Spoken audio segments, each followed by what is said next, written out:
दूसरा है कि क्यों पढ़ें, क्या जरूरत है हमें पढ़ने की, और तीसरा है कि हम इसको कैसे पढ़ें। राइट? ये तीन चीज अगर आपके दिमाग में है क्लियर, तो आप किसी भी विषय को बेहतर तरीके से समझ पाते हैं, है ना। अगर आप यही नहीं जानते हैं कि इतिहास क्या है, या किसी भी विषय की बात करते हैं, तो किसी भी विषय के संदर्भ में जो सबसे बेसिक प्रश्न होता है कि वह विषय क्या है ना। और विषय जब आप समझने का प्रयास करते हैं, तो देखो इतिहास की एक बहुत ही छोटी परिभाषा है, जिसको एक इतिहासकार हैं E.H. कार, नाम शायद आप सुने होंगे। और E.H. कार कहते हैं कि इतिहास अतीत एवं वर्तमान के बीच संवाद है। राइट?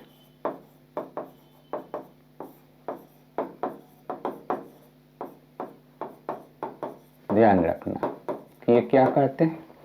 बहुत ही सिंपल परिभाषा इन्होंने इतिहास की दी है, और इस सिंपल परिभाषा को इन्होंने एक बहुत छोटी लेकिन बहुत ही प्रसिद्ध पुस्तक लिखी है, जिसका नाम है what is history. Right? What is history में E.H. कार जो है इतिहास की परिभाषा देते हुए कहते हैं कि इतिहास अतीत एवं वर्तमान के बीच संवाद है। राइट? आमतौर पर क्या होता है कि विद्यार्थी, जब सामान्य विद्यार्थियों से ये पूछा जाता है कि इतिहास क्या है, तो विद्यार्थी कहते हैं कि इतिहास अतीत का अध्ययन है। राइट? यही परिभाषा ज्यादातर विद्यार्थी, ज्यादातर स्टूडेंट जो है इतिहास को इसी रूप में समझते हैं कि इतिहास अतीत का अध्ययन है। E.H. कार कहते हैं कि इतिहास अतीत एवं वर्तमान के बीच संवाद है। यानी जब इतिहास पढ़ते हैं तो हमें इस बात को ध्यान में रखना होता है कि अतीत का वर्तमान से बड़ा गहरा संबंध है। राइट? और इसलिए जब इतिहास पढ़ते हैं तो इतिहास किसके लिए आप पढ़ते हैं? आप वर्तमान के लिए पढ़ते हैं। राइट? इतिहास का वर्तमान से बड़ा ही गहरा संबंध है, और इसलिए आप एज ए विद्यार्थी देखोगे कि जैसे सरकारें बदलती है, तो एक चीज जो सबसे महत्वपूर्ण चेंज होता है एजुकेशन सिस्टम में, वह परिवर्तन होता है इतिहास के कुछ विषय वस्तु के संदर्भ में। इतिहास को लेकर के परिवर्तन दिखाई देता है सरकारों के परिवर्तन से। यानी वर्तमान में जो सरकार है वो पूर्वकालीन सरकार द्वारा लिखित इतिहास की पुस्तकों में कुछ परिवर्तन करते हैं। आपने ध्यान नहीं दिया। राइट? आपको ध्यान देना चाहिए। यह भी इस बात को कहता है कि इतिहास में जो अतीत का अध्ययन करते हैं, इस अतीत का अध्ययन वर्तमान से संबंधित है। राइट? और वर्तमान से संबंधित है, इसलिए E.H. कार कहते हैं कि history is dialogue between past and present. Right? ये बहुत ही इतिहास की सटीक इफेक्टिव डेफिनेशन है, और यह डेफिनेशन इतिहास के संदर्भ में कुछ महत्वपूर्ण बातें बताती है जिसको जानना बहुत ही जरूरी है। जैसे हमने कहा कि इतिहास अतीत एवं वर्तमान के बीच संवाद है, तो दूसरा जो प्रश्न है जो यहां पर मैंने रखी है कि इतिहास क्यों पढ़ें। अतीत का नॉलेज हमारे लिए वर्तमान जो हमारा है इस वर्तमान के लिए हमारे अतीत का ज्ञान बहुत ही महत्वपूर्ण होता है। इसलिए हम वर्तमान के लिए इतिहास का अध्ययन करते हैं। वर्तमान हमारे सामने है और अगर हमारा वर्तमान अच्छा है तो भविष्य भी अच्छा होगा।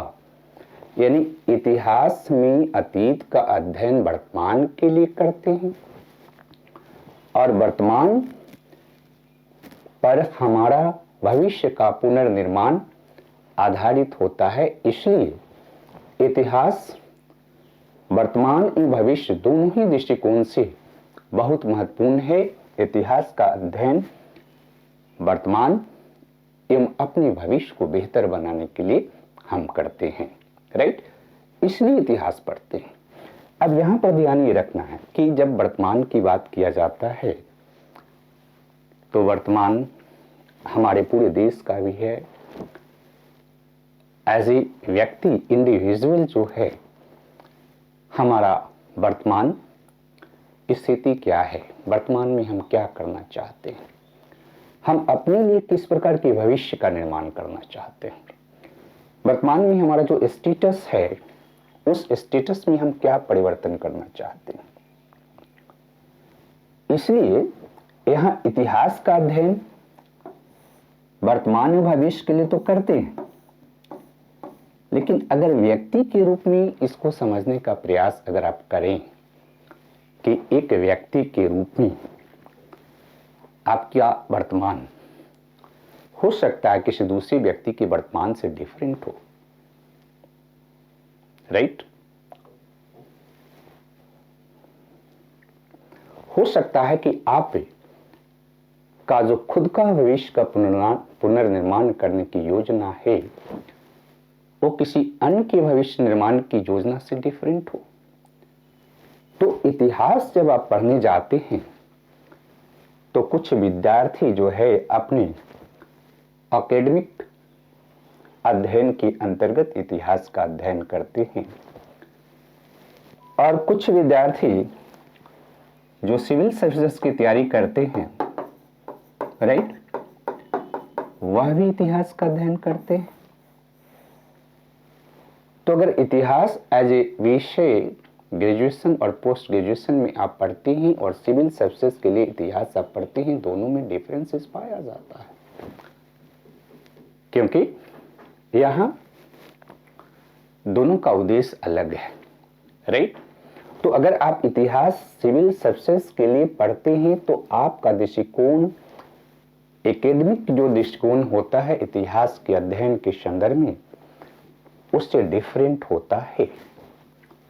और इसलिए यहां पर हमारा फोकस ये होगा कि सिविल सर्विसेज एग्जाम की अगर आप तैयारी करते हैं तो उस एग्जाम के नजरिए से इतिहास को कैसे पढ़ें, राइट। क्योंकि तब आपको बहुत सारी चीजें पढ़नी होती है, खास करके जीएस के अंतर्गत आप अलग अलग डिफरेंट विषय पढ़ते हैं। तो डिफरेंट विषय अगर आप जीएस के अंतर्गत पढ़ते हैं तो उस डिफरेंट विषय में एक महत्वपूर्ण विषय इतिहास भी होता है, राइट। और चूंकि इतिहास एक महत्वपूर्ण विषय है जो कि आपकी सफलता के लिए बहुत इंपॉर्टेंट है, तो इसको कैसे पढ़ें, है ना, क्योंकि इसी से आपका वर्तमान बेहतर होगा, इसी से आप अपने भविष्य का पुनर्निर्माण करने वाले हैं। ये आपकी सफलता में बहुत महत्वपूर्ण योगदान करता है, बहुत बड़ा कंट्रीब्यूशन करता है। तो यहाँ इतिहास जब आप पढ़ते हैं तो यहाँ पर एक दो इम्पॉर्टेंट चीज हम आपसे शेयर करेंगे, आगे के क्लास में हम लोग उसको डिटेल देखेंगे। पहला, इतिहास के अध्ययन का कुछ बेसिक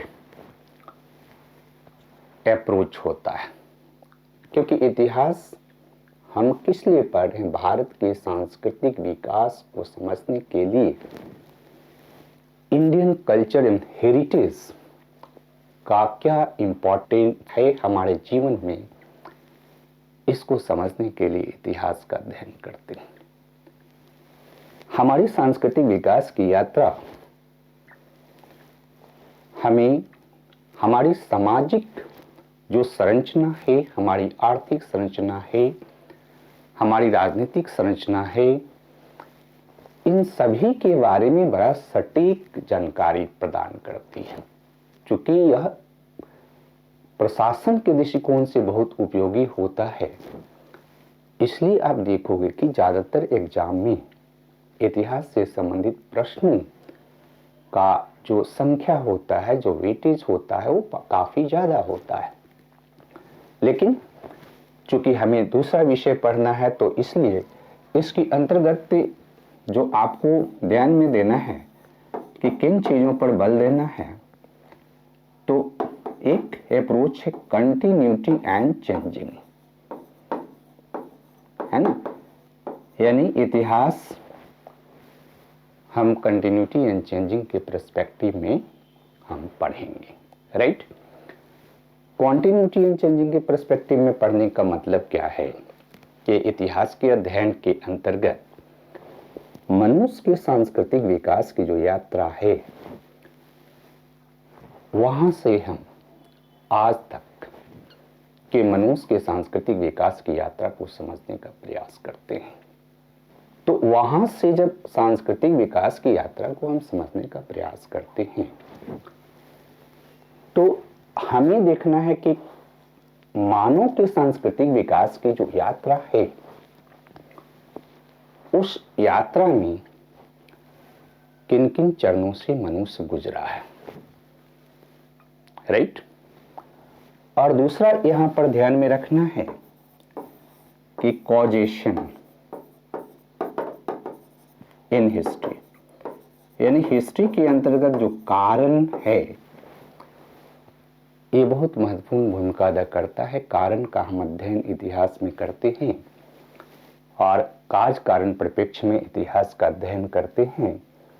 तो बेसिक तो बातें ये है कि जब कभी भी इतिहास आप पढ़ें, आपको ध्यान में रखना है कि इतिहास वर्तमान से जुड़ा हुआ है। अतीत का अध्ययन वर्तमान एवं भविष्य के पुनर्निर्माण के लिए करते हैं, और चूंकि आप अपने वर्तमान को ठीक करने के लिए इतिहास पढ़ना चाहते हैं, आप सिविल सर्विसेज की तैयारी करते हैं, उसके लिए इतिहास को पढ़ना चाहते हैं, तो सिविल सर्विसेज के दृष्टिकोण से आपके प्रश्नों का क्या पैटर्न है, आपके डिमांड क्या है, आपकी आवश्यकता क्या है, इन सभी को ध्यान में रख करके कॉन्टिन्यूटी एंड चेंजिंग तथा कॉजेशन इन हिस्ट्री के परिप्रेक्ष्य में इतिहास का अध्ययन कर सकते हैं।